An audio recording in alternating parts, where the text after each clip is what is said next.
Saudaraku, berikut hasil final voli Putri Proliga 2024 yang berlangsung di Indonesia Arena Senayan Jakarta pada Sabtu 20 Juli malam. Pertandingan menyajikan persaingan antara Jakarta Bin versus Jakarta Electric PLN. Laga di set kedua, perebutan juara dimulai pukul 20.35 dengan kemenangan kembali diraih oleh Jakarta Bin. Tim Megawati Hangyasri yang sempat tertinggal di awal laga berhasil bangkit dari keterpurukan dan menyalip Electric PLN dalam situasi krusial. Di penghujung set kedua, performa Jakarta Bin yang makin solid membuat mereka tak mengendor dan menutup laga dengan poin akhir 25-20. Kemenangan tersebut menambah keunggulan Jakarta Bin menjadi 2-0 atas Electric PLN.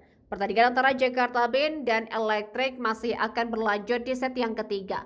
Berikut jalannya pertandingan set kedua, laga antara Jakarta Bin versus Electric PLN. Pada set kedua, Jakarta Bin melanjutkan performa impresif mereka di awal laga, namun Electric PLN yang tak ingin lengah memberikan perlawanan dan membuat persaingan menjadi berimbang dengan skor 5-5. Kedua tim saling bersaing ketat untuk mendapatkan keunggulan hingga kedudukan berimbang 8-8. Berangkat dari kedudukan tersebut, Electric PLN berhasil mendapatkan 3 poin beruntun dan memimpin jalannya pertandingan. Tim yang memiliki pemain handal seperti Nurlaili Kusuma, Katerina Zitkoa, dan Marina Markova terus menambah poin keunggulan Electric PLN. Memasuki pertengahan set kedua, Electric berupaya menjaga keunggulan dengan poin 14-12 atas Jakarta Bin. Nurlaili Kusuma tak henti memberikan tekanan terhadap Jakarta Bin lewat serangan bertubi-tubi yang mereka lancarkan. Sementara itu, Jakarta Bin yang berupaya bangkit dari ketertinggalan terus mencari poin. Namun hal tersebut tidak mudah karena Electric terus melebarkan jarak keunggulan mereka. Karabajema, pemain asing Jakarta Bin, mendapatkan poin ganda yang memperkecil ketertinggalan tim menjadi 16-18. Artinya, Megawati Hangyasri dan kawan-kawan hanya membutuhkan 2 poin beruntun untuk menyamakan kedudukan dengan Electric. Dalam situasi yang menegangkan ini, Jakarta Bin berhasil mengejar dan menyamakan poin di angka 18-18. Selanjutnya, poin keunggulan yang didapatkan Karabajema berhasil membalikkan keadaan.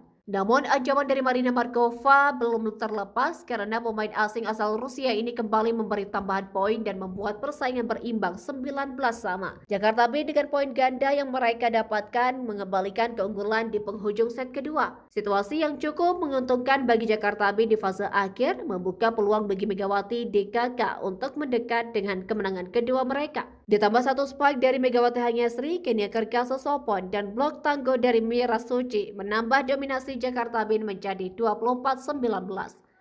Dan set kedua berhasil ditutup oleh Jakarta Bin dengan poin akhir 25-20 dan unggul 2-0 atas Electric PLN di final Proliga 2024.